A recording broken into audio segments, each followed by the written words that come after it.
সকালবেলা ঘুম থেকে উঠেই প্রতিদিনই ভাবি যে আজকে কোন রেসিপিটা আপনাদের সাথে শেয়ার করব। রান্না তো সবাই পারে, কিন্তু নিত্য নতুন আইডিয়াটা দিতে আমার ভীষণ ভালো লাগে। সেই জন্যই নতুন নতুন রান্না আপনাদের সাথে শেয়ার করে থাকি। রান্নাঘরের অন্যান্য কাজকর্ম সেরে নিলাম, তেলের ডিব্বাটা তেলের জায়গায় রেখে দিলাম। আরও কিছু বাসনপত্র ছিল, সেগুলো নিজে নিজে জায়গা মতন গুছিয়ে নিলাম। এরপরে ভাবছিলাম কি রান্না করা যায়, নতুন কোনো রান্না দেখানো যাবে কি। ভাবতে না ভাবতেই বাজারের ব্যাগগুলো হাতের কাছে চলে এলো। ঘরে যেরকম বাজার আসে সেই বাজার দেখেই কিন্তু রান্নার আইডিয়া নিতে হয়। এই সবজিগুলোকে জায়গা মতন রাখতে হবে, কিছু জিনিস ধুয়ে রাখবো এবং শুকনো যেগুলো আছে যেরকম আলু, পেঁয়াজ, রসুন সেগুলোকে আলাদা করে রেখে দেবো। হাজব্যান্ড কি মাছ এনেছে সেটাও আমাকে দেখতে হবে, তারপরেই কিন্তু আমি রেসিপিটা নির্ধারণ করতে পারবো। শীত পড়তেই তো বকফুল আসার কথা, শীত তো পড়লো না, বকফুল চলে এলো। বকফুলটা দেখে মনটা খুব খুশি হয়ে গেল।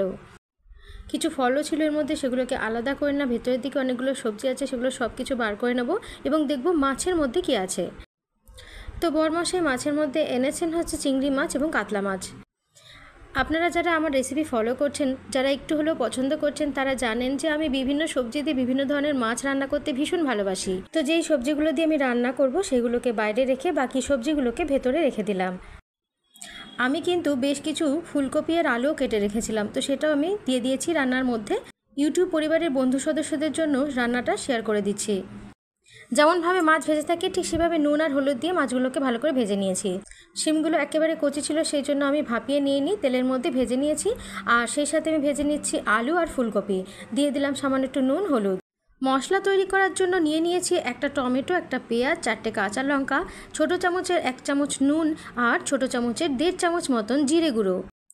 এই কড়াইটার মধ্যেই আমি মাছগুলোকে, শিম আর ফুলকপি আলুগুলোকে ভেজে নিয়েছিলাম। ওই কড়াইয়ের মধ্যে ছোটো চামচের 2 চামচ তেল দিয়ে 1 চামচ মতন সাদা জিরে দিয়ে দিয়েছি। তেলটা গরমই ছিল, জিরেটা একটু ভাজা হতেই আমি পেস্টটা দিয়ে দিলাম। পেস্টটাকে ভেজে নিতে হবে খুব ভালোভাবে। আদা রসুন ছাড়াই কিন্তু রেসিপিটা বানিয়েছিলাম আর খেতে কিন্তু দারুণ হয়েছিল। যদি কোনো সময় আপনাদের হাতের কাছে আদা না থাকে তাহলে কিন্তু এভাবে বানিয়ে দেখতে পারেন, আর আদা থাকলে অবশ্যই 1 কোয়া আদা দিয়ে দেবেন। মশলা কষানোর সময় ছোটো চামচের 1 চামচ হলুদ দিয়ে দিলাম, সাথে ছোটো চামচের 1 চামচ নুনও দিয়ে দিতে হবে।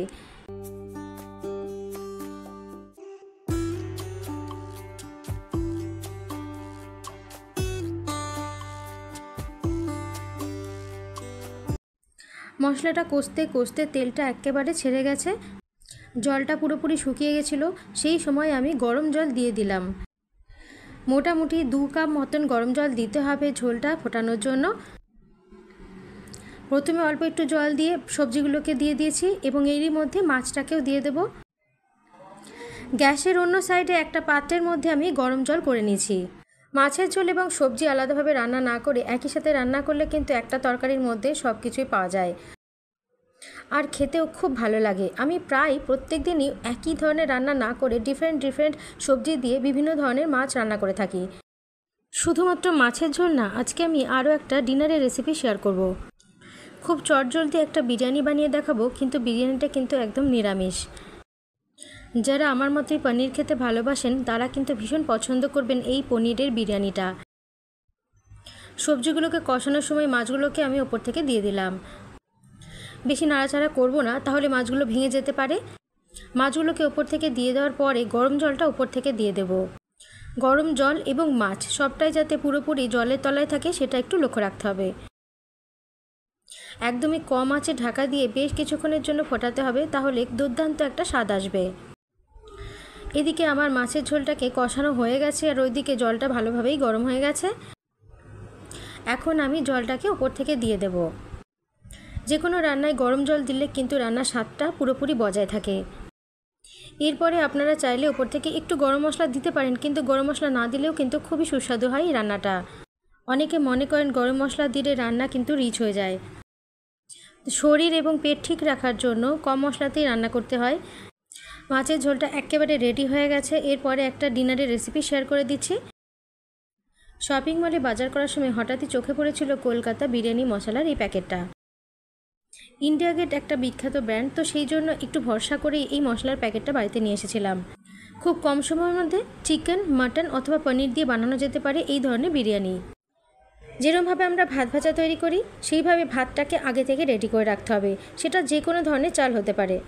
চাইলে আপনারা বড় বাসমতি রাইস নিতে পারেন, অথবা মিনিকেট, অথবা জিরা রাইস, অথবা বাঁশকাঠি নিতে পারেন। আমি নর্মাল বাঁশকাঠি রাইস দিয়ে রান্নাটা করব। তো মোটামুটি 1.5 কাপ চালের ভাত আমি করে রেখে দিয়েছি। পুরোপুরি কী নিয়মে রান্না করতে হবে সেটা প্যাকেটের পিছনেই লেখা ছিল। আমি যে রেসিপিটা বানিয়েছি সেটা কিন্তু প্যাকেটের পিছনে লেখা ছিল না, সেটা সম্পূর্ণ আমার নিজের রেসিপি। আমি একটা কড়াইয়ের মধ্যে 2 চামচ সাদা তেল দিয়ে 1 চামচ জিরে দিয়ে একটা পেঁয়াজকে স্লাইস করে কেটে দিয়েছি। ভেজ বিরিয়ানি করলে আপনাদের পছন্দের মতো সবজি দিতে পারেন। আমি এর মধ্যে একটা আলু এবং একটু ফুলকপি টুকরো করে কেটে নিয়ে দিয়ে দিচ্ছি। আলু আর ফুলকপিটাকে আমি হালকা করে ভাপিয়ে জলটাকে ঝরিয়ে নিয়েছি। পেঁয়াজটাকে একটু লাল করে ভেজে নেব, তারপরে আমি সবজিগুলোকে অ্যাড করে দেব। আপনারা যদি চিকেন বিরিয়ানি বানাতে চান তো চিকেনটাকে ভালো করে পরিষ্কার করে একটা পাত্রে নিয়ে নিতে হবে। যেই 2 রকম মশলা দেওয়া আছে তার পরিমাণ মতন দিয়ে নিতে হবে চিকেনের মধ্যে। খুব ভালোভাবে মিক্স করে কিছুক্ষণের জন্য রেখে দিতে হবে। যদি ভাপে বিরিয়ানিটা বানাতে চান তাহলে যেভাবে আমরা লেয়ারের পরে লেয়ার দিয়ে চিকেন বিরিয়ানি বানাই ঠিক সেভাবেই বানাতে হবে। আলাদা করে কোনো মশলা বা কোনো উপকরণ দিতে হবে না, লাগবে শুধু চিকেন এবং এই ইন্ডিয়া গেটের মশলাটা এবং চাল। পেঁয়াজটা একটু নরম হয়ে গেছে, এর মধ্যে আমি আলু আর ফুলকপিটাকে দিয়ে দিচ্ছি।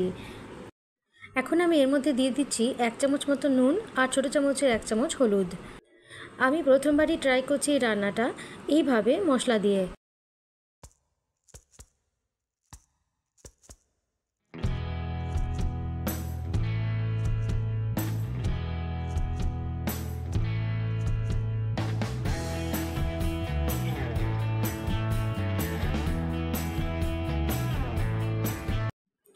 একশো গ্রাম পনিরকে বড় করে টুকরো করে কেটে নিয়েছি। টুকরো করা পনিরগুলো এখন আমি দিয়ে দিচ্ছি। কম তেলের মধ্যে রান্না করতে পছন্দ করি, সেই জন্য এই অল্প তেলের মধ্যেই পনিরগুলোকে ভেজে নিলাম। ইন্ডিয়া গেটের মশলার প্যাকেটটা কেটে নিয়ে 4 চামচ মতন মশলাটা দিয়ে দিলাম। একটা বিরিয়ানি মশলা তৈরি করতে যে যে উপকরণ লাগে সমস্ত উপকরণ কিন্তু এর মধ্যে মেশানো থাকে। পেস্টটা দেওয়ার সাথে সাথেই বিরিয়ানি মশলার একটা গন্ধ, যেরকম জায়ফল, জয়িত্রী, একটু মিঠা আতর, একটু গোলাপ জলের সমস্ত গন্ধটা নাকে ভাসতে থাকলো। এর সাথে একটা শুকনো মিক্সচার দিয়েছিল, সেটাও আমি 4 চামচ মতন দিয়ে দিলাম। এই দুটো প্যাকেট কিন্তু একই সাথে ছিল। এই মশলাগুলোর ওপরেই এখন আমি রাইসটা দিয়ে দেব। আমি কিন্তু আলাদা করে কোনো লেয়ার করছি না, যেহেতু আমি অল্প পরিমাণ সবজি এবং পনিরটা দিয়ে করছি। আপনারা চাইলে প্রথমে একটা ভাতের লেয়ার তৈরি করে নিতে পারেন, মাঝখানে একটা পনির এবং সবজির লেয়ার তৈরি করে উপরে বেশ কিছুটা রাইস আরও দিয়ে দেবেন। সাথে দিয়ে দেবেন 2 চামচ ঘি।